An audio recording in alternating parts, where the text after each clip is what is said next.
Hi everyone. Oops.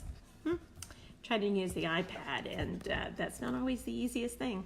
I'm gonna get some kind of stand for this thing.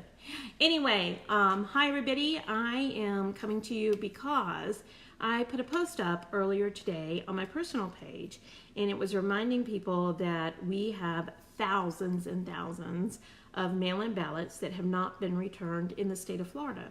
And actually it's the same thing across the country, but my concern that I live in Florida and that, I keep seeing this was really, major. So I put a post and it said, find your ballot, sign your ballot, and make sure you put enough postage on your ballot and get it mailed in tomorrow.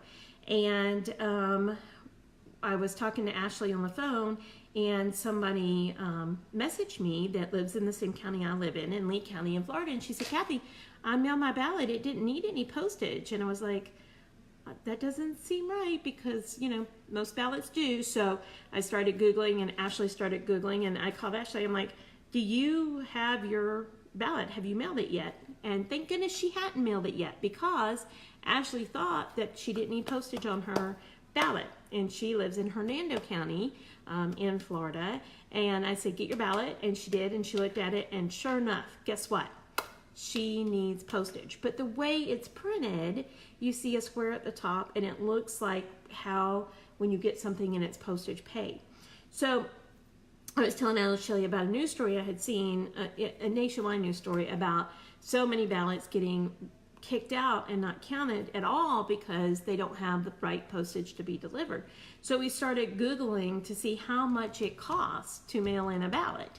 And it depends on the size of the ballot and how many things are on the ballot in that community. And so in Florida, we found anywhere from 71 cents to close to $1.50. And so depending on where you are across the country, it's going to look differently. It's going to be a different amount, but you need to check that before you put that ballot in the mail tomorrow. Tomorrow. Time is ticking. And again, no matter if you're blue or red, we still want we want every vote to count, right? And so it's really, really, really important that you make sure you fill the ballot out completely, that the elections that you want, that you have it colored in completely. It's important that you sign the ballot. The reason the vast majority of ballots are kicked out and not counted is they're not signed. Not signed doesn't count. And that it's signed the way you signed your voter registration card. That's important. Because you're somebody like me, even the other day, when I went in to vote myself, the guy took my license and he was holding my license and he's like, now you sign your name the way it is on this license. But he's holding my license and I'm like, can I see my license? Because my name on my license is my whole name, including Kilpatrick. But I couldn't remember if there was a hyphen on the license part. And, he's like, no, sign your name. And basically he was holding my license. Well, I must have signed it right because, everything was okay. But it's really important that you do that. And Ashley just said, sign across the seal. In Florida, you have to sign across the seal.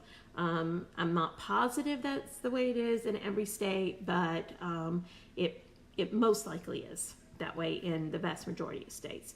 And so finding out your postage. So we started Googling and to find it. So Google your county and your state, and the question, how much does it cost to mail in a ballot?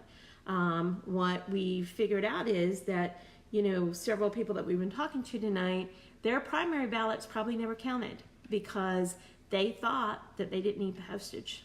And so it's just really, really important. Those are the kinds of things, again, it doesn't seem like a big deal, but it is, because people don't know, especially older people. If I looked at that ballot, and I'm positive I put postage on Wendell's mail-in ballot, and maybe I just, because I'd been seeing the stories, just assumed and put it on there.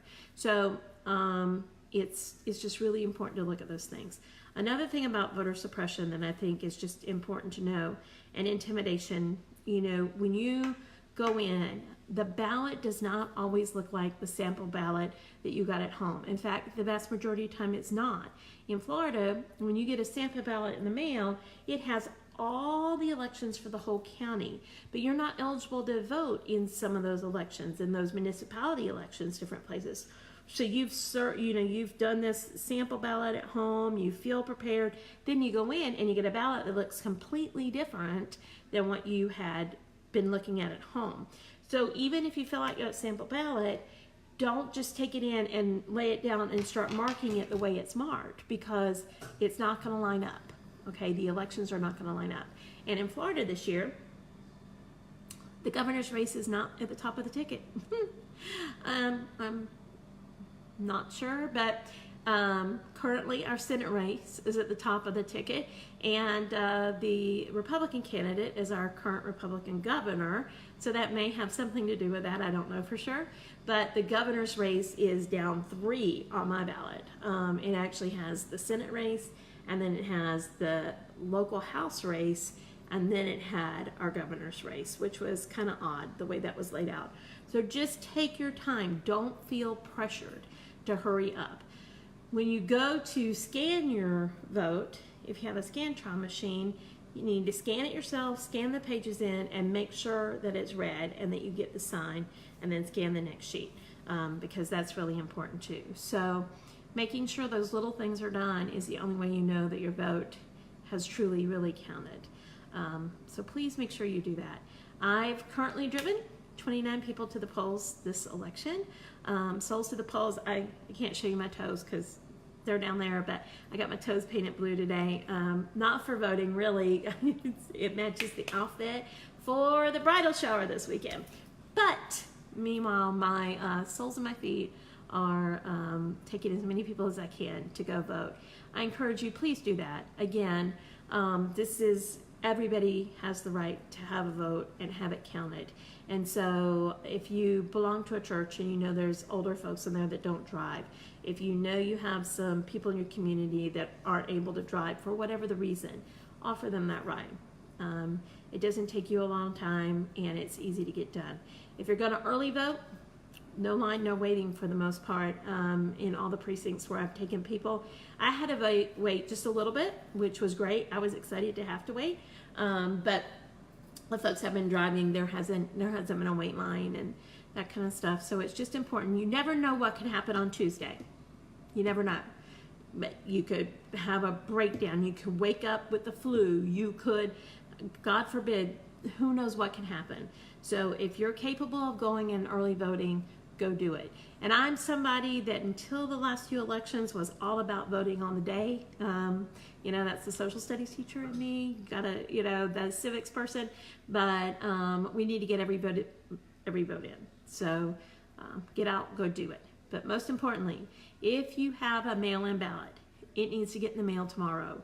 You don't know how long it's going to take to get there. Tuesday. Election day is Tuesday. So get that stamp on there, find out how many stamps you need, sign it, fill it out completely, bubbling in each space. You can skip elections, that's fine. You just have to make sure you bubble in the ones that you're voting for clearly, completely. So when the Scantron does it, they count. All right, have fun voting.